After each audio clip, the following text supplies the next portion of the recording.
Anime, my one-hit kill sister. Previously, Asahi was reincarnated into a new world due to an accident. But in this new world, his power was only that of a normal human being. He did not have any superpowers or the like. However, in this new world, his sister followed him, and it was his sister who had extraordinary powers. Now, Asahi was being chased by goblins. After successfully avoiding them and descending the hill, Asahi tried the only skill he had, throwing stones. He hit the goblin's head with the stone, and although Asahi celebrated his success, the goblin's status only decreased by 2 points. They paused for a moment, and Asahi tried to run away. The goblin called its friends to attack Asahi. In the midst of fear from being chased by many goblins, his sister, Ikusaba Maya, came to rescue him. She unleashed a fire attack that burned all the goblins in the area. Asahi protested to his sister, as she always intervened in his fights. However, his sister argued that one-on-one was fair, but if it was one versus many, she would definitely help him. Seeing Asahi's dirty clothes, Maya tried to clean them, but as usual, Maya, who was obsessed with her little brother, hugged Asahi again because she couldn't resist it. At that moment, Asahi thought that he wanted to find a way to not always depend on his sister. But it turned out that Maya could read Asahi's mind, which made Asahi upset. The next day, Asahi tried to check his status and found that he was now level 10. Asahi was still happy, even though his status did not increase rapidly. Maya also wondered why Asahi's status only increased slightly, even though they often defeated strong monsters together. But Asahi speculated that his level might increase depending on the attack that landed on the body of the defeated monster, his contribution in a fight, or maybe something else he didn't know yet. Maya came up with a crazy idea, thinking that if they caught a strong monster and let Asahi keep hitting it, it would increase his level faster. But Asahi rejected that method because it was bullying. Anyway, Asahi wanted to work hard so he could fight with his own strength. Then Maya came up with another idea: what if she let Asahi attack her? Since Maya now had a very high level, it might increase Asahi's level quickly. But again, Asahi refused, thinking that his attack might hurt his beloved sister. Hearing that, Maya felt even more love for Asahi and hugged him tightly again. Asahi added that gradual level increase and allocating upgrade points were enjoyable. Increasing the level through hack methods would disturb the fun of the game. Maya suddenly fell silent, and Asahi was confused and wondering. Maya revealed that she always ended a fight with one punch, so there would be no points Asahi could get that way, and he wouldn't get stronger automatically. Maya's words pierced Asahi's heart. However, Asahi wants to become stronger no matter what. As he thought about what kind of exercise or method he could do, Maya suddenly hugged him from behind. Asahi protested again, accidentally opened his status, and saw a skill that might help him. Suddenly, Asahi disappeared from Maya's embrace, leaving her confused. When Maya found him, Asahi explained that his new skill was escape, so he thought he could avoid being hugged by his older sister. Maya was very surprised to learn about Asahi's skill. Asahi felt happy because he could beat his older sister in one thing. But suddenly, there was a bright light emanating from Maya. It turned out to be Maya's fiery spirit radiating. She said that the more the prey tries to escape, the more she will rage. Asahi was surprised and very scared to hear this, telling her not to make her little brother the target. As Maya ran to hug him again, Asahi tried his escape skill again, but he couldn't do it. It turned out that he had exhausted his mana points by using the skill once before. Maya, who was getting closer, could finally hug Asahi tightly, and he could only surrender. The next day, Asahi went to the guild alone. He still wanted to become stronger without relying on his older sister. Asahi began to think about forming a party with someone else. He forgot about it because he had been adventuring with his older sister all along. But joining a party is the true pleasure of an isekai story. When they can defeat strong monsters together, explore different places, eat together, sleep together, and maybe even have a romantic story. As Asahi was imagining all of this, Tanya suddenly greeted him, knowing that Asahi was looking for party members. Tanya then explained that one of the most perfect parties is Balmung. There, Gordon is a tanker with incredible defense, Mimosa has magic and healing abilities, Shao Lane is an archer with long-range attacks, and Siegfried is ready to face enemies up close. Asahi also agreed with that opinion and thought it was a perfect party. Then Asahi asked how Siegfried was doing because he saw that he had gone to defeat the Demon King. Tanya replied that Siegfried and his party were almost defeated by a mysterious enemy during their journey, and they eventually returned.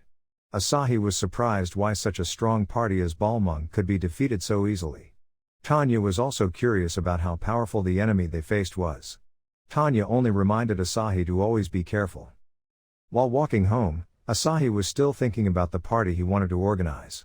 But on the way, he saw someone being beaten up by thugs. Apparently, the thugs were beating up a drunken man.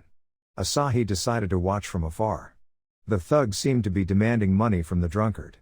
But he answered that he had no money because it had been used to buy alcohol. When one of the thugs was about to pull out his sword, suddenly someone threw rocks at the three thugs. It turned out that it was Asahi, who tried to divert their attention and told the drunkard to run away. As planned, the three thugs simultaneously ran towards Asahi to attack him. But he was surprised when suddenly the drunkard rose up and attacked all three of them alone. He beat them up very easily, even without taking much time to defeat them all. Asahi thought that he must not be an ordinary person.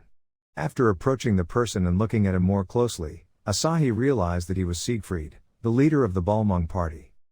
When Asahi asked him directly, it turned out that he was indeed Siegfried. But he looked very depressed, not like the Siegfried that Asahi imagined before. In a desperate tone, Siegfried told him that when his party went to defeat the Demon King, they failed miserably and were defeated by just one demon. Asahi was shocked. Siegfried also said that even the demon did not fight seriously. In a flashback, it was shown that they faced Kilmaria. But Asahi still did not know that they had faced Kilmaria. Siegfried continued, because of that, he lost his confidence and now all he did was drink. Asahi tried to comfort Siegfried, that he actually got something extraordinary from his party, such as friends and happy moments, as Tanya had told him, that Balmung was an ideal party. Siegfried replied that real life is not like that. He then told what really happened. Mimosa liked to spend the clan's money on having fun in host clubs, and the elf, Shaw Lane, although she was indeed 150 years old, always looked down on Siegfried and dictated to him. Meanwhile, Gordon was too shy, even for a conversation, and Siegfried had never seen his face at all. And because Balmung failed to defeat the Demon King, they parted ways. But now Siegfried feels relieved because he can be himself. Asahi replied that they actually supported each other when they were in the party, and Siegfried agreed. And when Asahi said goodbye and ran off cheerfully, Siegfried was reminded of his past, when he was so passionate, always thinking about saving the people in front of him. Asahi arrived at the guild and was immediately approached by Tanya, who informed him that there was a wyvern attacking just outside the city. All high-level adventurers were heading there, and since Asahi was considered to have defeated a wyvern before, Tanya offered him a quest to defeat the wyvern. Asahi wanted to go to the inn first to invite Maya, but Tanya had already prepared a wagon and forced Asahi to go to the location using it. Long story short, Asahi arrived at a place where three wyverns were ready to attack him. He couldn't do anything, but suddenly, a magic attack struck the wyverns, killing them instantly. Kilmaria appeared and greeted Asahi. Asahi thanked her because she had saved him once again. While they were talking, some more wyverns were getting ready to attack them.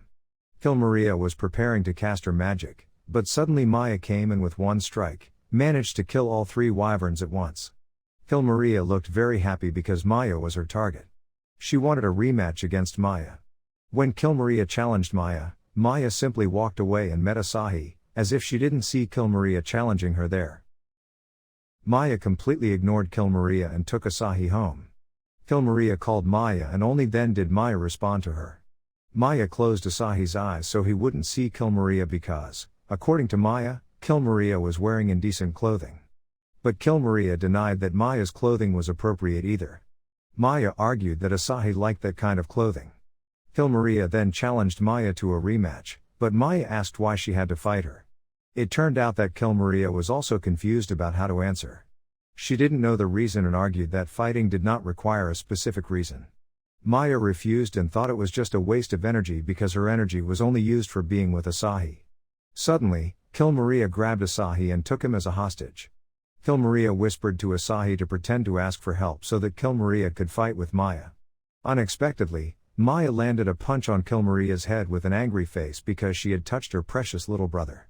Kilmaria fell to the ground, and Maya took Asahi away from there, but suddenly Kilmaria pulled one of Maya's legs, causing her to fall to the ground as well.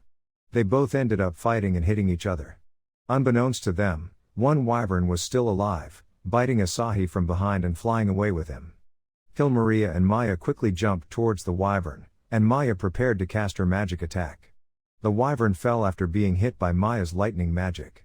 The Wyvern released its bite on Asahi, and he fell freely from the air, but Maria quickly caught him and brought him back to the ground. Maria told Maya that she attacked without calculation because she knew Asahi would fall from the height if she attacked the Wyvern directly. But Maya replied that she knew Maria could fly, and she seemed to trust that Maria would catch Asahi. Asahi could only watch them argue and think that they both had something in common. Maya then invited Asahi to go home, but once again Maria caught Asahi and challenged Maya. That's when Asahi used his teleportation skill and broke free from Maria's grip. Maria was surprised to learn that Asahi had mastered that skill and saw that Asahi had developed. Maria felt amused by the two siblings, and finally decided to leave. As Maria was leaving, Asahi saw Maya smiling, and realized that Maya was actually happy to meet Maria. Maya also saw Asahi looking at her, and asked why he was looking at her like that. Asahi replied that he was just thinking that Maya was all he needed. Hearing that, Maya immediately felt very excited and eagerly hugged Asahi. Thank you so much for watching. Don't forget to subscribe so you won't miss part 4 of this series recap.